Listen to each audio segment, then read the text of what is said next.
Welcome back to another episode of Endurance Icons, where we sit down with individuals excelling and inspiring in the wide world of endurance sports. Today, on today's episode, we have Jocelyn McCauley, who's just coming off an epic double with 2 Ironmans in 3 weeks, where she scored a top 10 at the Ironman World Championship and followed that up with a 3rd place at Ironman Florida, going 8:33 this past weekend. So we're pumped to hear all about how she pulled that off and how she's feeling. But welcome, Jocelyn. We're pumped to have you.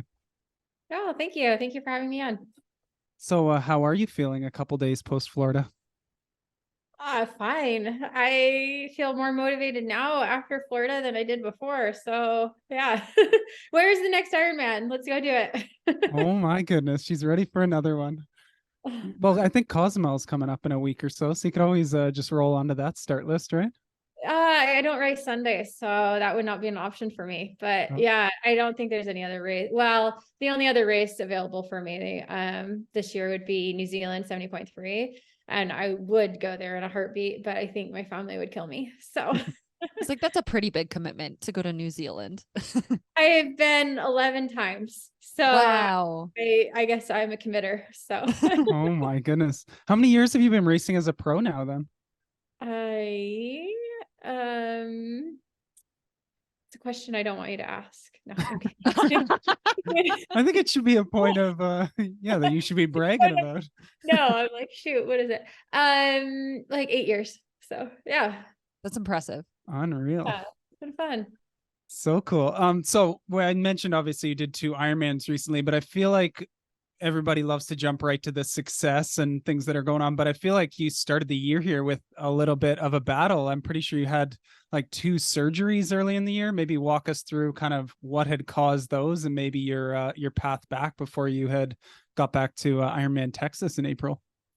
Yeah. Yeah. One of them was actually like December 30th, but I just say they're both at the beginning of this year because December 30th is basically this year.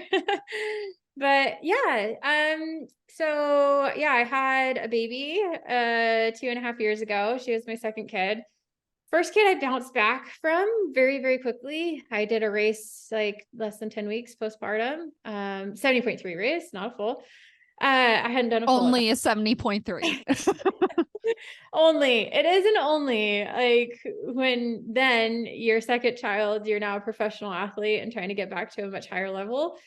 And doing fulls, the twice the distance. Yeah, so I had my second child and I don't know, just pregnancy was miserable. My first was wonderful. My second was miserable. And then just postpartum, like was just rough and just really awful. And just never felt like I could get my run back. And ran through some knee pain that I had. Sorry, this is the long answer to your question, but ran through some knee pain that I had and ended up with a surgery on my knee actually in 2021 at the end of the year. Tore a couple holes in my cartilage, and so I'm currently bone on bone in my right knee. But then I was trying to get to the root of the cause basically at the end of last year when Kona blew up for me right before Kona, I just blew up like physically medically last year. And so I was trying to get to the root cause of everything and ended up having a torn labrum and a hernia that stemmed from the childbirth 2.5 years. Well, at that point, 1.5 years before that. Which to me is actually quite important to talk about and quite important to be open about because like injuries in pregnancy, well, injuries in childbirth aren't as researched and well known, just like women's health isn't.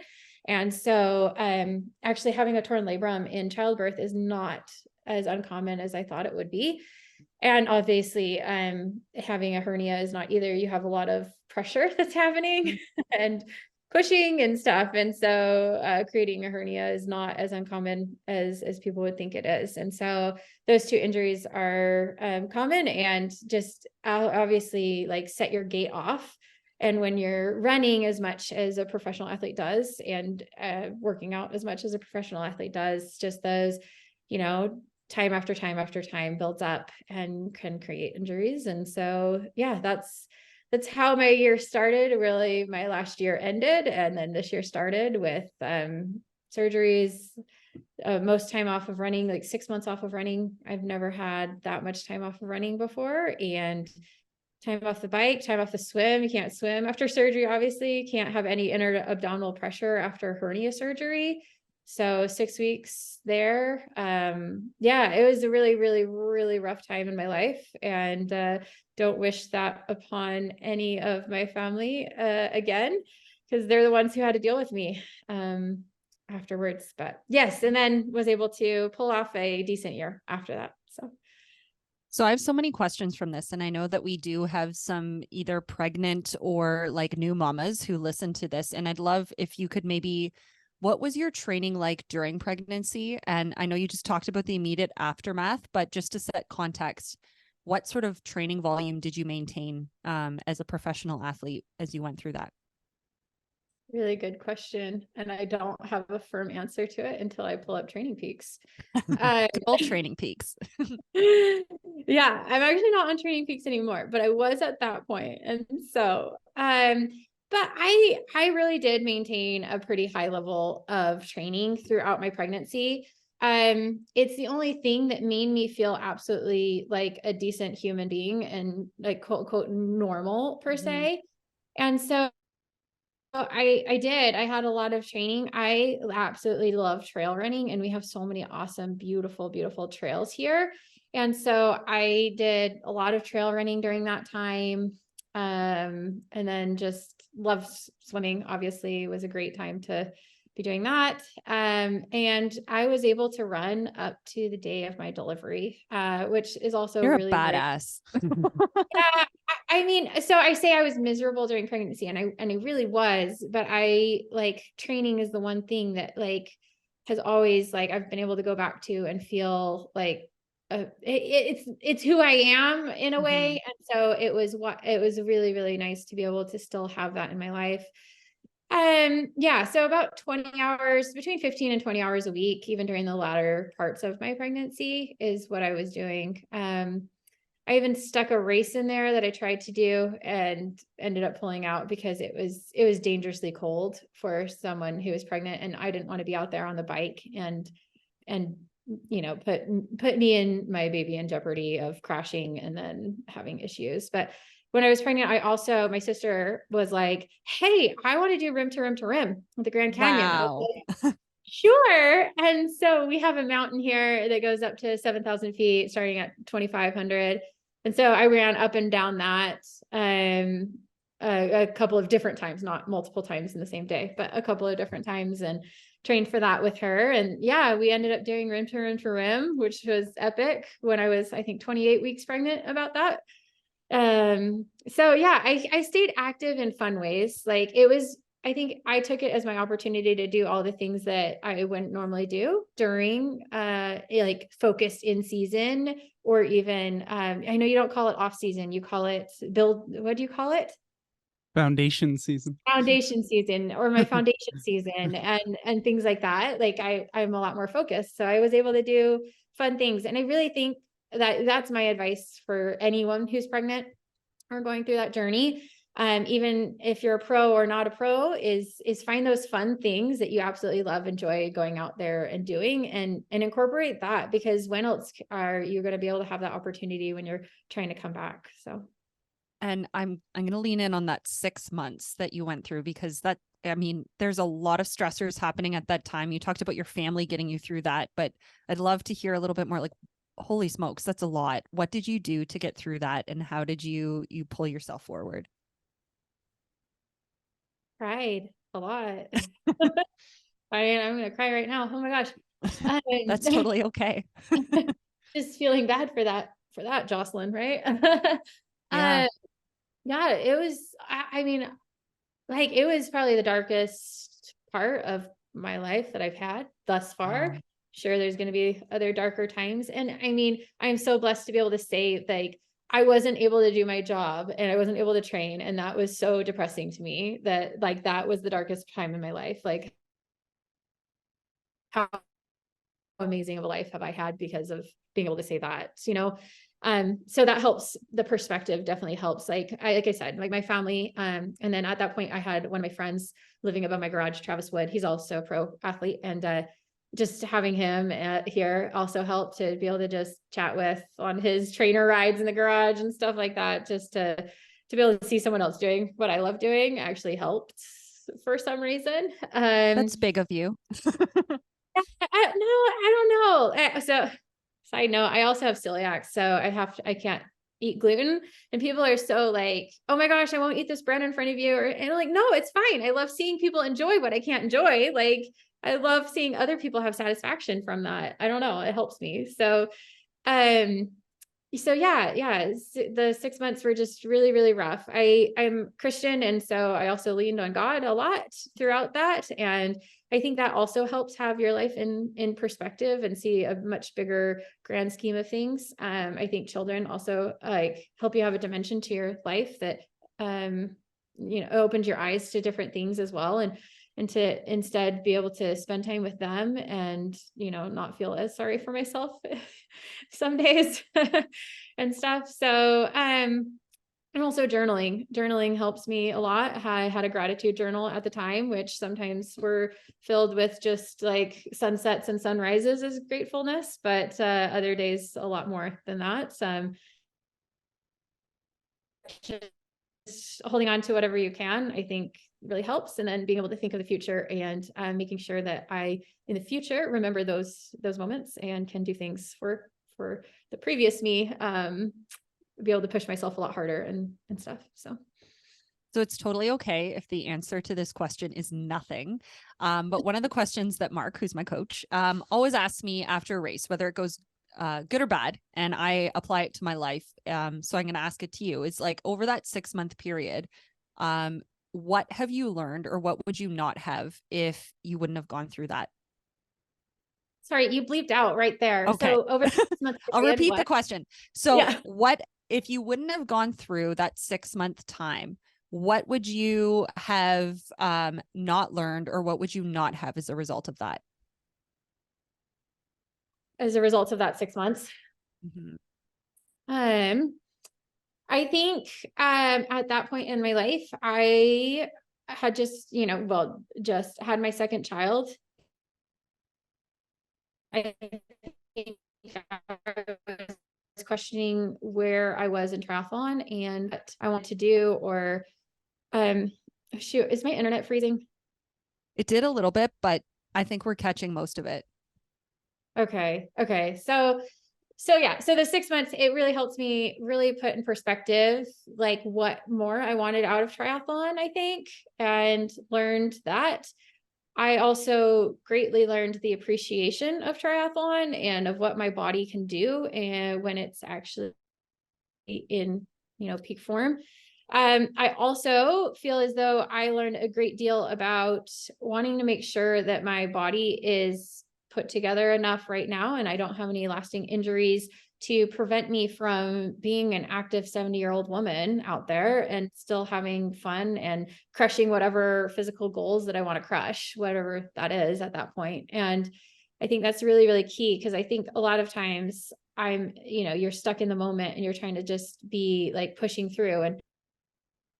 And actually Sky Mach and I had several conversations during that time. She was switching coaches and I was just being rough, or no, she wasn't switching coaches that time. Anyway, we had a lot of conversations, and she said, because of her crash that she had and massive recovery from that, she said, Jocelyn, like, I know that you feel as though like 1 week or 3 weeks or whatever is a lifetime right now, but you're going to look back on this and be like, oh, like 3 weeks, it's really not that long. Like 6 weeks, that's okay. Like I can handle 6 weeks. Like, and so having her tell me that and then help me put that in perspective, just because the journey that I went through was a lot more than just 2 surgeries. I also had an infected bursa that I had to be on 6 different antibiotics. I ended up having the scheduled surgery in November, and then ended up getting COVID the day I had my COVID test before surgery. And so they wouldn't do it for 6 weeks after, is what they said.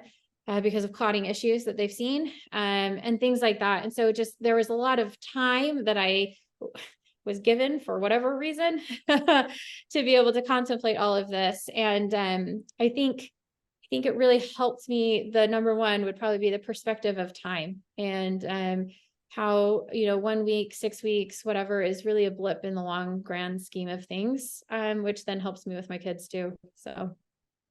Bam. And I feel like that's so many great lessons for people there of just like, appreciating what you have and using those like tough times to really, propel you forward and find meaning. That's awesome. Thank you for sharing that. That was awesome. Yeah. So you've mentioned this amazing place that you live so many times. Where is it that you're based out of? You got mountains and trails, all the things. It's really funny that you glean that I love it here, because when I first moved here in 2017, I hated it. And I was like, let's go back to Cincinnati. But yeah, it is. It's wonderful. It's Boise, Idaho. Nice. Well, right outside Boise. We're not in the city. So it's wonderful. Yeah. I have trails out my back door. I have gravel riding, like 5 miles away. So just ride to the gravel, and, epic gravel riding. I have a mountain climb to do on my bike if I want. I have absolutely pancake flatness if I want. Like I have anything that I want. It doesn't snow here really that much, and so you don't have horrible snow. You do get cold, but and I hate winter. But then you go to New Zealand, which is another wonderful place. So yeah. And I see you at Ironman Texas every year. What are your ties to Texas, and why do you love that place so much? I was born and raised in Texas, so Nice. I'll have a y'all come out every now and then, if it hasn't already. So I was born and raised about an hour and a half north of where the race takes place in the Woodlands, and I love Texas. Like, it'll always have a special place in my heart. Amazing. We're going to do our first Ironman Texas coming up in the spring, so we're excited to see what it's all about. Oh, it's awesome. You will love. Well, okay, if you loved Florida, or no, you didn't do Florida. You did Kona. That's the last race. We did Florida, but we had the year that Okay. it was like -4 degrees. Like, it was freezing. So I did Kona and loved it. So we'll see. Yeah. Well, it's very not Kona. So So okay. this last year in Texas was actually beautiful weather, but usually it's a little hotter than that. So hot and then flat. People say they hate the bike course, but I love it. It's just flat and fast. You just go. I love it. Talking about Kona, maybe we can jump a little bit down to there, because that was I got to watch that race in person, which is pretty cool. And Jess was racing that day. And it was awesome to see you just like in the mix in that race all day. So maybe you could give us like a short recap from your perspective, kind of how that day went, how you're feeling out there, and maybe your like highs and lows of the day. Yeah. The swim. I did not, actually, it looks like I swam in a pack, but I actually led the whole second pack, into that first pack, the whole swim. So I led the whole swim of my pack, and then finally made contact back into that group. So then we became a really big group. I didn't realize how big of a group, to be honest. Huge, holy. Yeah, well, because I was in the front of the groups.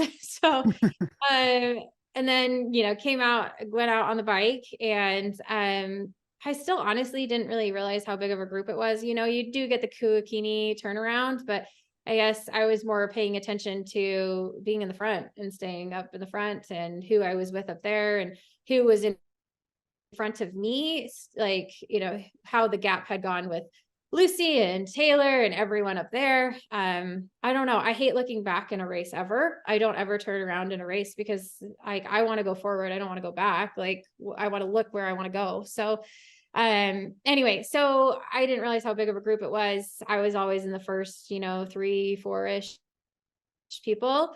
Daniela made a little bit of a push up Palani, and my coach was saying to Kat and I, because he coaches both of us, he said, go with her. And so we tried to go with her for a bit, and then it was Kat and Fenella, and then I realized like that Daniela had made a little bit more of a break. I was like, well, I'm with Kat and Fenella. This is a good group to ride with. I'll just stay with them. So stayed with them, and then didn't realize obviously how big of a group it was. And Lisa Norden came by going up Javi, went with Lisa. Then it ended up being Lisa, Laura, Phillip, and I coming into transition with that group in 3rd, 4th, and 5th. Went out onto the run.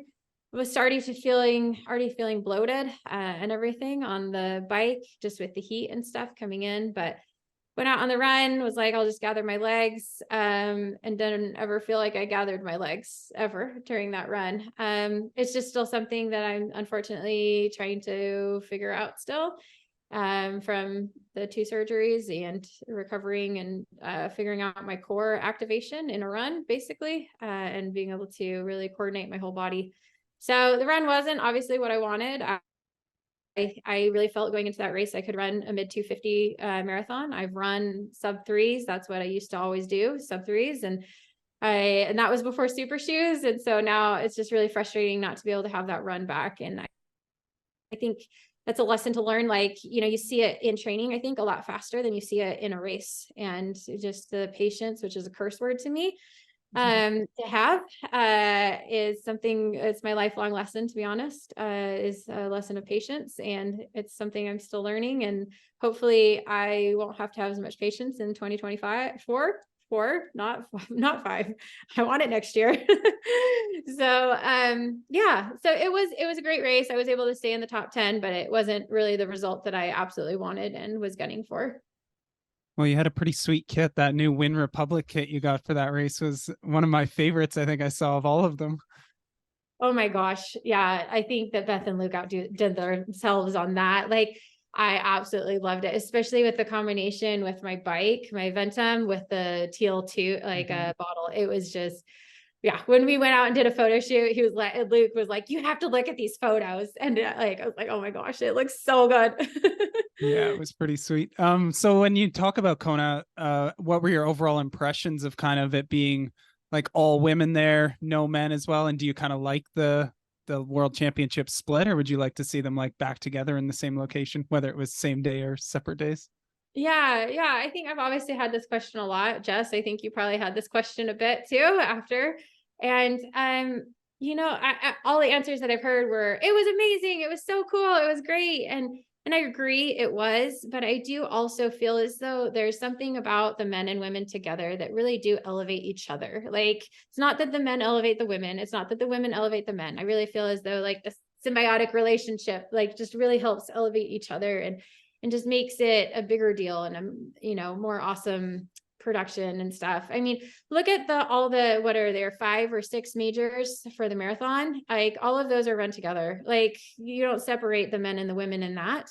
And so, well, I did enjoy it, and I absolutely did love it, and I loved having the focus on the women, and I also think that's super important. I did miss the men, and I don't think that, whatever unpopular take, like, I haven't heard that take that much. And but it is something that I do see value in, for sure. And then even talking with sponsors, like, there's some sponsors who chose not to make any presence in either of the locations because it was separated, and they didn't see value in going to either one. They wanted it to be together, and just dividing them was really hard for them. So I think there were definitely pluses, there were definitely minuses, just like any decision in life. And so I'm happy if it stays that way. I'm happy if it goes back to being 1 day in Kona or 2 days in Kona. Like, I really would be fine with either one. And I think change is a part of life. And so adapting to it and just accepting what it is. And I think overanalyzing if this was the better way or the worst way when I have absolutely no bearing on changing it is, just wasteless energy.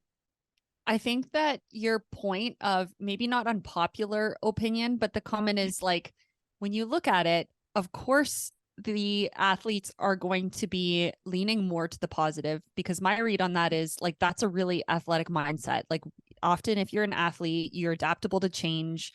You tend to be positive, and you say, okay, I can't change this. So like, where can I find the positive? So I think that's a higher percentage of it. I think where I completely agree with you is, one of the things that stuck out to me in the pre-race briefing, or the dinner that they had before, was that this whole conversation around like Ironman is one of the only sports that is equal across both genders. 100%. And how special when not only do you have the same level of challenge, but the same challenge on the same day in the same conditions together. And I think that that's like ultimate equality. And I think, to your point, you can argue both sides. And you're right. Like, we don't have an impact on the outcome. And I think I can argue passionately on both sides. But I just think, I I think that maybe the reason that people are athletes is why they argue so hard in the positive, because they tend to be a more positive bunch. Yeah, no, that's a really good point for sure. So off of Kona there, you bounce back and do another Ironman 3 weeks later. Was this always in the plans, and kind of how did the recovery go? Again, Yeah. badass. Yeah. No, just it's my job. So yeah, it was well, the original plan was to go to Israel. I bought tickets, I think October 5th is what it was. And then what was it, 3 or 4 days later, everything happened. So yeah, it was going to be this. I wanted to do Israel last year, to be honest. And then everything in my life blew up, well, with Kona last year. And so, it was kind of my like opportunity to go back to actually go and do it. And we were planning on taking the whole, not the whole family. My 10-year-old, my 2.5-year-old, honestly would, not remember it. And she would just make our lives like awful there. So, figured just take the 10-year-old, she'll remember it and enjoy it. And then my husband, and we were going to tour around Israel and Egypt for 10 days after the race. So, I was really bummed when that happened, obviously bummed for myself, but then, heartbroken for the whole community and, countries all involved and people and, everything. So, so then I didn't make the decision for Florida until after Kona, because Florida didn't excite me quite as much as Israel. Like Israel was combining 2 passions. It was a swim in the Sea of Galilee, a bike to Capernaum, and then a run along the coast of the sea. And so it's honestly like, I can't explain how excited I was about absolutely being able to like take part in that. And so made the decisions for Florida after the race and decided, I want a 2-for-1 deal, right? Like 1 build, 2 races, like sounds great. And so decided to go do Florida. And I knew I've been able to do back-to-back races okay. And so I knew I could back up just fine. Like there was a lot of talk about like these Kona people coming in and having fatigued legs and things like that. And I was like, I really don't feel like we do, but okay, we'll see. Underestimate us, see what happens. Why not? Yeah. I think we saw what happened. That looked like a pretty cool race. I was really sad they didn't have a broadcast for that, because I think that would have been a really exciting one to watch. Maybe give us a quick recap of kind of how that one played out. Yeah, I found myself alone in the swim again. Woohoo! Like, I haven't loved that lately. I used to be a better swimmer than I am right now. So hopefully build that back up, and then out on the bike, and figured I would just push for the first hour and try to catch up to, the first people, Lauren and Rachel and India Lee. And so yeah, freezing cold. So pushing feels good because then you warm up. Pushed the first hour, ended up coming up to that group right as Sky was coming up behind me as well. And so Sky and I worked together to close the last, I don't know, like 30 feet or whatever meters. And then it was just Sky and India and I all together with 2 pro men behind us for some reason. I get frustrated when speaking of Kona, right? Like it was wonderful because our race was never impacted by the men in any way, because I feel as though our race is impacted in the front and in the back consistently by the pro men, because the front gets back into the pro men who are either having bad days or just, are new to the sport and getting into the sport. And so we get back into the pro men, and then the back of the pack gets sucked into the age grouper men. And so it's all affected. I mean, fortunately or whatever, they just stayed behind us the whole time. So, and we had race ranger and an official with us the whole time, which was great to make sure that we had a fair race. And so, we took turns and had a great race with all of us. And I don't think any of us realized until really after the race how fast we actually rode. Like, holy cow. Like I honestly wouldn't have believed it if I didn't do it myself. I was like I would see that result and be like, how did they do that? Like that's short or something, right? But and then came into transition, went out, India went out, and then Sky, and then they took off, and I was like, oh, I just want to stay in contact visually with them, and hopefully one of them blows up at the end. And instead, India and I both blew up at the end, but that's fine, and came in third. And yeah, it was a step in the right direction for my run, and that was really all I was going to Florida for. Like, obviously I wanted to do Israel, and that was to have an experience. And I think for me, Florida was, I didn't have the run that I really thought I could in Kona, and I wanted to at least see steps in the right direction to be able to get that run back to where I want it, and actually, honestly, where I need it to be competitive, as competitive as I want to be in this sport. So we are friends with Erin Snellgrove, who lives up here pretty close to us, and she was all excited that she got a Nice slot, which means I guess you had passed up your slot there. I know she was all pumped, thanking you on that one. Was there a reason you chose not to take that slot? Yeah, it was actually quite fun to be able to do that. I put it out on social media before the race that I wasn't taking my slot, and I don't follow everyone. I don't expect everyone to follow me or see things that I post. So she didn't obviously see it. And so we were on stage, and I was like shaking my head. Like, they usually give us the microphone and tell us to say yes or no, and they didn't this one, which was a little bit of a bummer.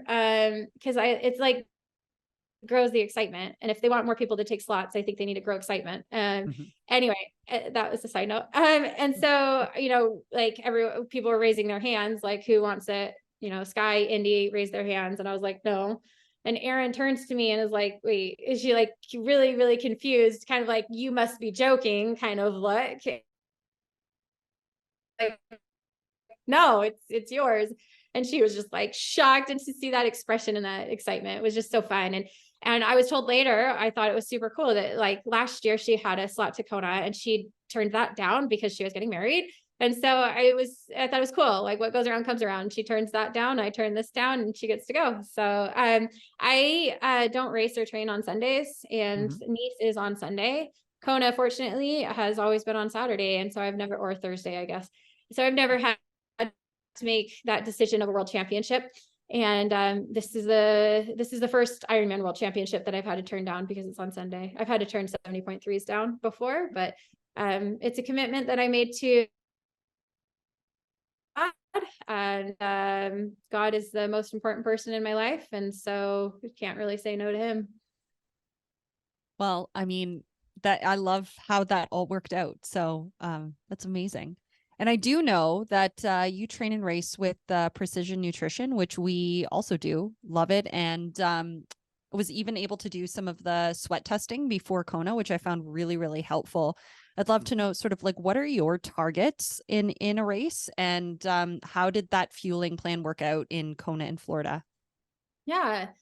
I target around 90 grams of carbs per hour. And like, obviously that's more heavily loaded on the bike than on the run, but I am fortunate. My stomach actually tolerates carbs quite well on the run. I mean, in Texas last year, I took in over 100 grams an hour on the run, just because that's what my body wanted. And so, yeah, like in Kona and Florida, every race is different. But I also have a very, very high sweat rate.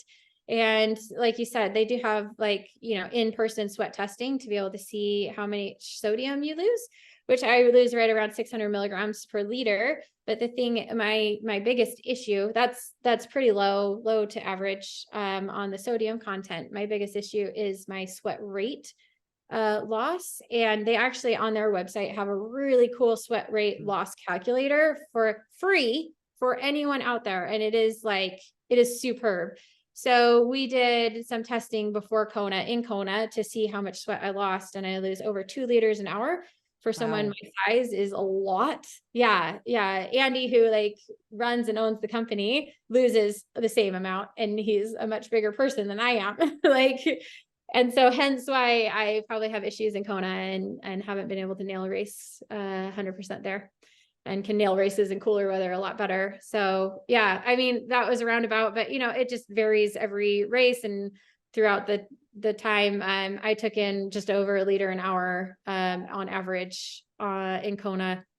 And then, I have a higher sodium intake, even though I'm only at 600, I take in like around 1,000 per liter that I take in, just because my sweat rate is so high. And so we're trying to conserve the fluid that we can. And then grams like 90 an hour. So. And I know we talked a little bit about your training through pregnancy, but what does an average training load look like for you? Yeah, well, a lot more than when I'm pregnant. And when I'm in a massive build, like into Kona and stuff like that, and I'm on a training camp, it's around 30 to 35 hours a week. Which is quite solid. It's honestly, it's more heavily on the bike than I think most people are loaded. And so, and not as much on the run, which hopefully will change and hopefully will build up. Mm-hmm. And so you talked a little bit about being celiac. What are some of your key hacks to being a high performance professional triathlete and balancing celiac? I know it's a much easier thing to balance than I would say like 20 years ago, but I'm sure that it does present some challenges. Yeah. I was diagnosed, I think it was 11 years ago now. And so, it's much easier now than even 11 years ago now. I honestly, like, people do ask that question quite a bit and think that I would have challenges, but it's really, really easy, to be honest. Like most training fluid, most training substances are gluten-free naturally, like sugar and sugar and sugar, like, unless it's like, processed wheat into sugar, then that's a problem. But most everything is just sugar and it's fine. And I think the biggest like quote unquote issue that I would have is like race week. And when I do training camps, I won't ever eat out. I will never, ever, ever, ever go out to eat just because of contamination issues that I have had in the past. And actually, I was like, made an exception in Kona and I went out and I got a smoothie and I ended up having a small cross contamination issue and I had a migraine on Thursday before the race, which was wonderful. So, I then also learned never make the exceptions, never, ever, ever, just don't eat out. So I think that's a good rule if you have that, especially going into a race week. In the 30 to 35 hours, does that include strength? And what role does strength play in your programming? Yeah, that does include like about an hour and a half of strength. And that is just 2 strength sessions a week. I have seen a massive value of strength since my surgeries. I honestly didn't really see much value in it beforehand. And so that is something that never goes by the wayside. Every week, it's twice a week. Even on a race week, I'll do once at the beginning of the week, and then I won't do another one, but I'll do more of a mobility session leading into the race. And so, yeah, and it's heavy. It's heavy weights. It's not just, little things here and there. It's deadlifts, it's squats, it's heavily loaded weights. And I know like you are a professional triathlete, this is your job, but you have a very busy life outside of that, and would love to know, what does recovery look like for you? Yeah, well, the kids are screaming in the background because they're taking a bath right now. So that's hopefully you cannot hear them. I asked them to close the door, but that's not. So, good, I'm glad. So yeah, like I am a mom, right? When I'm done training. So there's recovery, love snuggling and reading books. I've taught my children how to love snuggling, I think, and reading. They both love reading, which is a good byproduct of this. Yeah, it's amazing. And so, reading. I also do Duolingo with them, and they love doing Duolingo. So I think it's a win-win. You're sitting down, relaxing, and learning all at the same time. And yeah, like I have an amazingly supportive husband to make this possible. And he works from home and takes care of the kids if I'm out training and things like that. And so, like I think we have it's a really good setup. My 10-year-old absolutely loves my 2-year-old and thinks that she calls her our baby, like the family baby. I'm like, she's not, but that's fine. We can call her our baby. So So she takes ownership and help a lot of little things that she does to help with her and play with her and take baths with her, which is happening now, and things like that.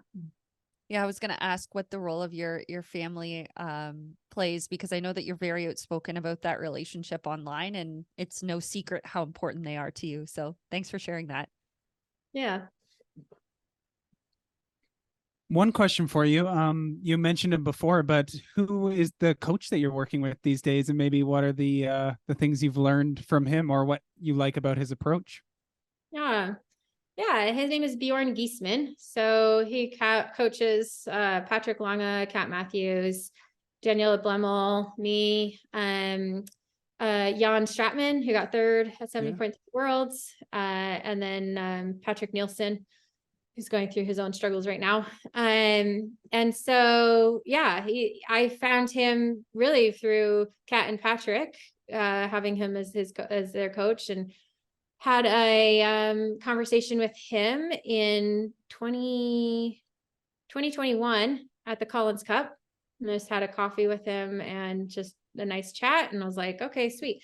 At that point, I had, after my pregnancy, I had broken up with my last coach and was just doing stuff on my own, and then found someone else, Patrick Brady. He's also a pro triathlete to help me as well. And then was fine to, like, I really wanted Bjorn at that. Like, I've never been in a point in my career where I'm like, this is the coach I want, and this is who I'm going to go with. I always counsel people when they're looking for a coach to talk to more than one person. Like, I think it's super important to see just the different personalities, who you actually really click with, you know, things like that. I think that's way more important than your training philosophy per se. Like, you know, training will get you fit. You know, it's believing in that process that you need to have, and that faith and confidence in the coach that you need to have, and relationship. And so, like, after talking with him, I really felt like that. And so really wanted him. And he's like, okay, let's reach back out after Kona. Kona got delayed till I think January that year. And then he was like, okay, let's talk at the new year. And then, you know, Kona got canceled and moved to St. George. And I was like, I really still want to work with you. He's like, here, he has a coaching business. He's like, okay, talk to my colleague. And I talked with him, and I was like, yeah, no, not a good fit. And so I went back to him and I was like, I'm sorry, he's not a good fit. Like, it's not going to work. So I want you, or I'll just go find someone else. And he's like, okay, let's talk after St. George. So then after St. George, we talked again, and he finally agreed. Like, I don't know, it was like July that year. So it was a 1-year process to date him, basically. I mean, we would message like several times a week during that whole time. So we got to know each other, and I really learned that I wanted him to coach me and things. And so, yeah, like, he's great and he's amazing. And what I think I like about him the most is the relationship, right? And I think that's the most important thing in the coaching relationship. It's a coaching relationship. And he is really good at giving perspective and seeing the forest through the trees, per se. And like, you know, just, I think that's absolutely what I needed during this time in my career. Honestly, like, I didn't know that, but apparently someone did, because put him in my life and being able to give me perspective through the hardest time in my career was unbelievable. He has a certificate or a degree or something in basically like sports psychology, mental coaching kind of stuff. And so you can tell when he's like talking with you that he knows what to say and when to say it, which is a very, very good quality to have, and very rare to have, even in a coach, I think. Very cool. Although I have listened, and apparently, Mark, you are great at that for Jess. So yes, we work well together. But I love your advice of like I even say that to people who are looking to coach with me, is I'm like, go talk to other coaches and make sure you actually like and want to work with me. And it's not just because you saw a couple Instagram posts that resonated with you or something like that. Like, make sure. So look around. Oh, well, I learned that from David Tilbury Davis, who was my very first pro coach that I ever hired. And I was like, oh, okay, Matt Hansen. I look at other athletes and I look at who their coaches are, and I look at how they've progressed and how I want to progress. And that's how I have typically aligned myself with who I want. And at that point, I reached out to David and I was like, I just want you to coach me. He's like, no, you need to reach out to other people. Here are some names of other people you can reach out to. And it blew me away as like a newbie in this whole field of like, wait, you don't just want me? Like, you should want me. It's a two-way street though. So yeah. Yeah, I think any coach knows like if it's not a good fit, it ends up causing you more grief in the end than it is worth the whatever money you get from out of it, like 100%. Oh yes. Every time. All right, let's jump to the future a little bit. So 2024 is coming up quick, and there's some exciting stuff with Ironman Pro Series. We're still waiting to see the rest of the PTO calendar, but what's kind of pulling you or getting you excited for next year? Yeah, I mean, it's obvious I'm quite more of an Ironman athlete than I am a 100K distance athlete. And so obviously the Ironman series excites me. There is only one non-Sunday Ironman. And if you know the series well enough, like there's 5 races that you get to have points from. 3 can be Ironmans. And so honestly, to be competitive in the Ironman series, you need to do 3 Ironmans. Like there's no getting around that. And so only having one as an option is quite sad. I have never asked for anything to change because from Ironman or from the PTO or anything, because I don't want anything to change for the 1%. I'm the 1%. I wouldn't want anything to change for any 1%. And so I think it's more important for it to work for a group of people, a whole field. I did mention it to Andrew Messick that, hey, look, just in case you didn't see this has happened, this is what happened. He's like, honestly, we didn't even look at that. And I am very extremely sorry that we didn't. And I was like, it's fine, Andrew. I'm probably the only person who actually even cares about this. And he said, you're not. And which was surprised me. I didn't know that I was the only pro out. I didn't know there was other pro out there who cares. And so he's like, we'll go back and look at it and see. I doubt anything will change for 2024. Maybe it will for 2025, and that will be exciting. So I'll go out there and do the races that I've typically done. Ironman New Zealand. I haven't been there since 2020, right when COVID hit. Honestly, that was crazy being in New Zealand during that time. So yeah, March of 2020 is last time I was there. So it'll be 4 years, which is just unbelievably crazy to me because it's honestly somewhere I would move in a heartbeat. It's my second home is how I really feel of that place. I honestly, when you land there and I feel like there's different like energy or whatever that like you feel in different places and different locations, and New Zealand and I just really jive. And so I cannot wait to be back there. Ironman Texas, I'll see you guys there. And then in the fall, I see what's happening in the Middle East. Maybe Israel is on, maybe not. I think it probably won't be, but doing another fall Ironman or 2. So 3 or 4 Ironmans and then hit up some 70.3s as well. And if the PTO happens, I'll do a couple of PTO races if it works out in my season. Very cool. We're excited to follow along with it.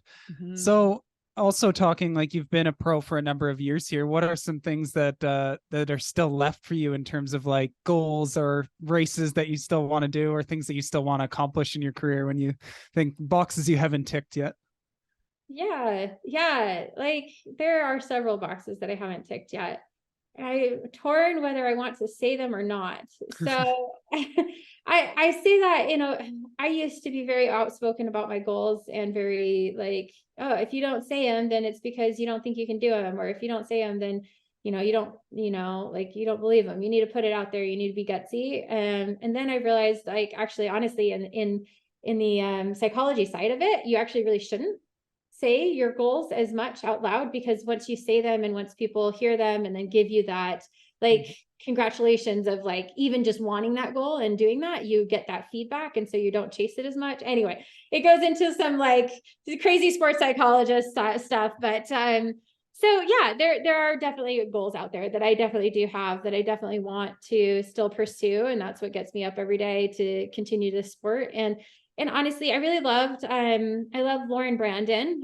Well, I love Lauren Brandon in general, but what Barrett, her husband, has said to her, like she was thinking of like, oh, am I done? Am I not? And Barrett said, do you still love it? And she's like, yeah, I still love it. It's like, then why aren't you doing it? Why not?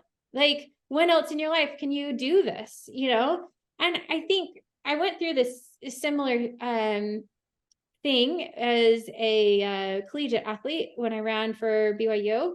here. I had a stress fracture in my patella. Like, honestly, the only injury that I've ever had was a stress fracture in my patella until I had my second child. And then I've just been injury prone.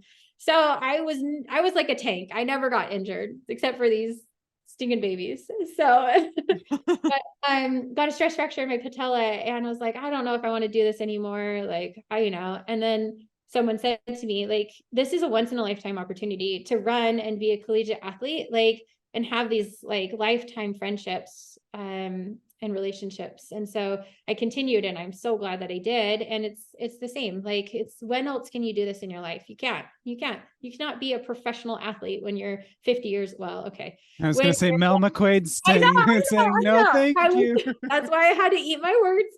Cam Brown, there's a couple of them out there. Heck so yeah. So I'll continue until my parents also said you're going to keep working until the frustrations outweighed the benefits. And so, yeah, I'll keep working until the frustrations outweigh the benefits. So when that pro career comes to an end, which you'll be at 57 years old, I can see it now. What could you see yourself doing? Would you want to stay like involved in the sport, or would you go like a totally different path? Yeah, it's a good question. I don't have a great answer to. So I used to work in the CVICU as a nurse, and loved it. It's another like really high stress, whatever, like commitment type of job, but I loved it. And so I can see going back and getting a nurse practitioner license and doing stuff more with functional med stuff. Like, I have a functional med doctor here, and she keeps begging me to work with her. So at some point, probably do something like that. I would love to stay involved in the sport too, though. So I don't know, mixture of things probably. So we invited you on the podcast because you're our endurance icon, but a question we love to end with is, who's your endurance icon? Yeah, and I don't think there is one.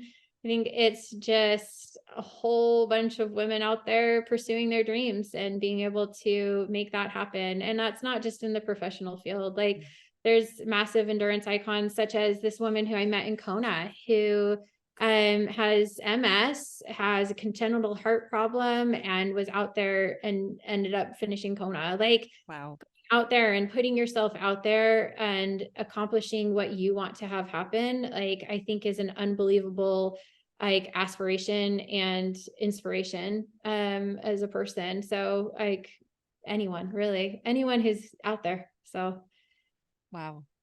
Yeah, well, we've heard so many endurance icons, and I love that answer. That's so great.